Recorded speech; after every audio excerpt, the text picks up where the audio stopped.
Estratégica. Ahí está en pantalla. Ahí está Cari, a quien siempre la recordamos con cariño, la leemos. Ella es analista comunicacional y sobre el debate presidencial. Deseándote que te vaya muy bien, ya lo hicimos por chat alguna vez, que tengas un muy buen año, Cari. Estamos 5 aquí, a ver si vamos rápido y vamos.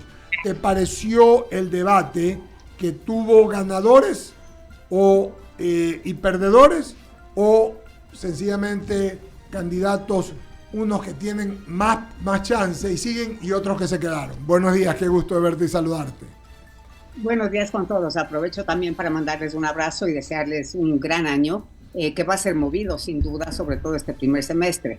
Yo creo que, Eduardo, yendo directamente a tu pregunta, en el debate, quien no perdió votos puede considerar que ganó, porque mantenerse en este punto es ganar.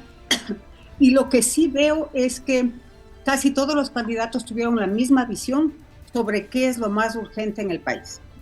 Mano dura contra la corrupción.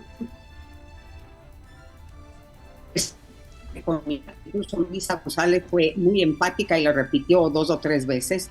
Control de la obesidad del Estado, a pesar de que nadie dijo cómo lo va a hacer, porque hay que entender que se necesita dinero, se necesita liquidez para poder despedir empleados, porque hay que pagar liquidaciones.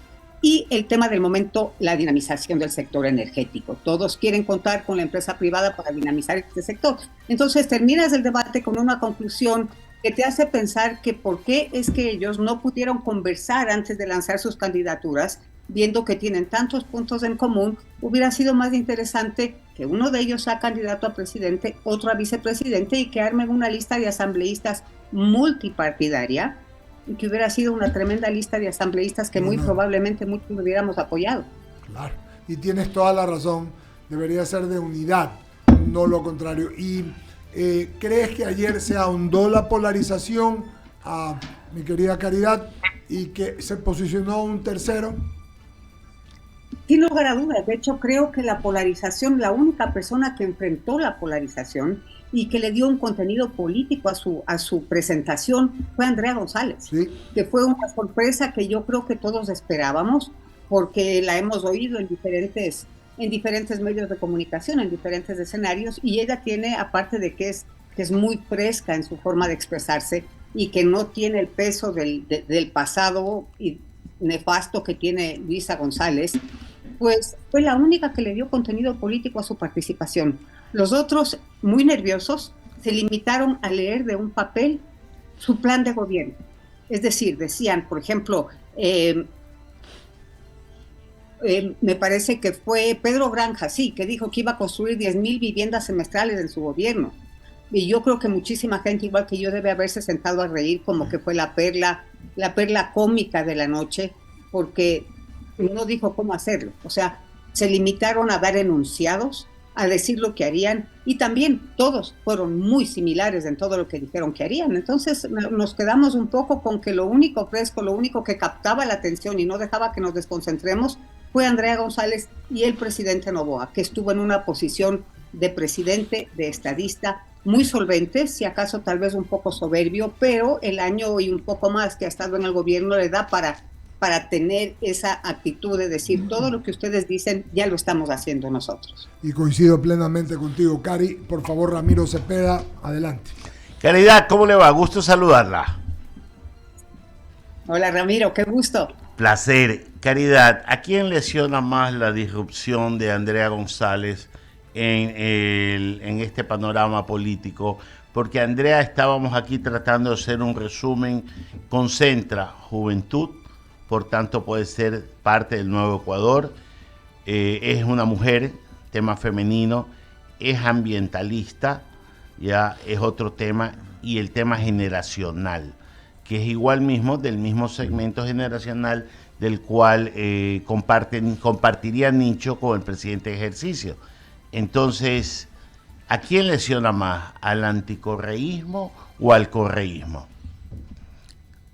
Yo creo que directamente lesiona al lesiona a Luisa González, lesiona al correísmo. Luisa González fue la gran decepción de la noche, habiendo tenido ya su tercer debate en un año y medio, ya experiencia en este tipo de presentaciones. Ayer decepcionó muchísimo. y Andrea González la lesionó. Le puso muy claras todas las cosas, nuevamente, sin repetir estas muletillas de yo voy a dar felicidad a todo el país y se va a acabar la pobreza. No repitió ninguna de esas muletillas. Incluso ni siquiera se refirió con el mismo énfasis que los otros candidatos al tema de inteligencia artificial. Había un momento en el que ya muchos pensábamos que por qué tenemos candidatos y podemos contratar a Alexa para que nos haga todo con inteligencia artificial y ella tiene las soluciones, ¿no? Yo creo que el correísmo sale lesionado con la presentación de Andrea. Creo que Luisa González estaba consciente de eso antes del debate porque sus primeros ataques fueron por ahí.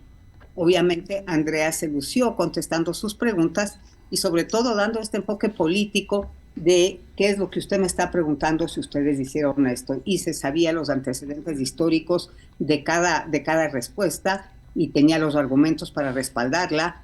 Y nuevamente fue muy fresca. Luisa González, a mi manera de ver, decepcionó mucho. Y no quiero decir con esto que el tablero de las encuestas se vaya a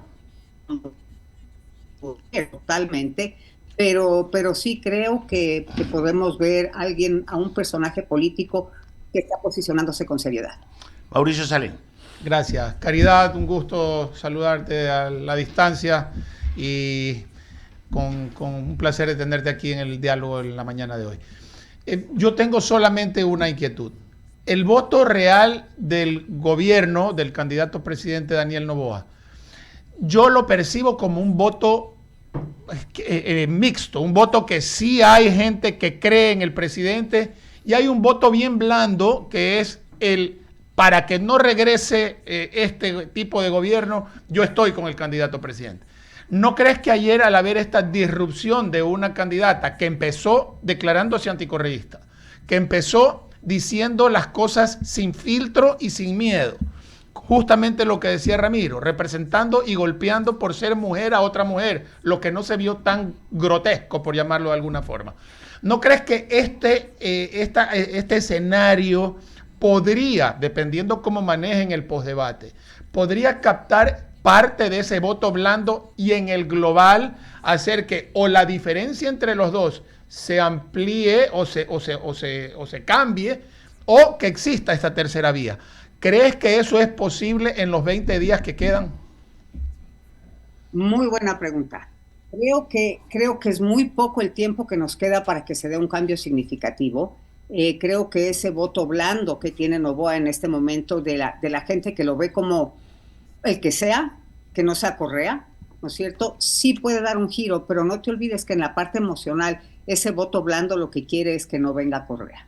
Yo he conversado con muchísima gente en estos días que me dicen mi candidato es tal o mi candidata es tal, pero qué pena no ser en esta ocasión porque a la segunda vuelta tiene que ir Noboa con quien sea. Ya en la segunda vuelta, si es que no es Luisa González, veré por quién voto, pero en esta primera vuelta mi voto tiene que ser Noboa. Y yo creo que el presidente Noboa está aprovechando muy bien, de gran manera, todo ese afán, todo ese deseo del electorado. Y no nos olvidemos que él tiene dos armas bajo la manga que son impresionantemente cohesionadoras de emociones. La una es su esposa Lavinia, que hace una campaña muy bien hecha porque no le da matiz de campaña, no tiene un discurso político, ella es solo la primera dama que está recorriendo el país con una simpatía superior a lo normal. Y la segunda es su madre, Anabela, que lleva 2 décadas, 3 décadas haciendo campaña y recorriendo el país y ha dejado sembrada, sobre todo en una generación mayor, probablemente de padres maduros o de abuelos, una semillita muy positiva y una sensación de agradecimiento. Y yo creo que Noboa tiene, además de su preparación y de la experiencia que ya ha logrado, esas dos armas electorales que suman muchísimo a los resultados que él va a tener. Clarísimo, Caridad. Muchísimas gracias por absolver estas inquietudes y dar un poco más de claridad al panorama que estamos viviendo el día de hoy. Doy paso a Javier Segarra, que continúa con el diálogo. Un abrazo a la distancia. Gracias, Mauricio. Hola, Caridad, ¿cómo le va? Un gusto verla en la plataforma de 99. Saludos. Javier, buenos días. Buenos días, bienvenida. Una sola inquietud, y usted la conoce muy bien. ¿Hubo o no estrategia comunicacional de los 16 participantes en este, comillas, entre comillas, debate? No. Yo creo que la estrategia comunicacional fue no pierda votos, no meta la pata, vaya y lea su programa de gobierno. El histrionismo de Iván Saquicela podría haber sido una estrategia porque se presentó como un político tarimero de la década de los 80. En los 70 u 80, funesto.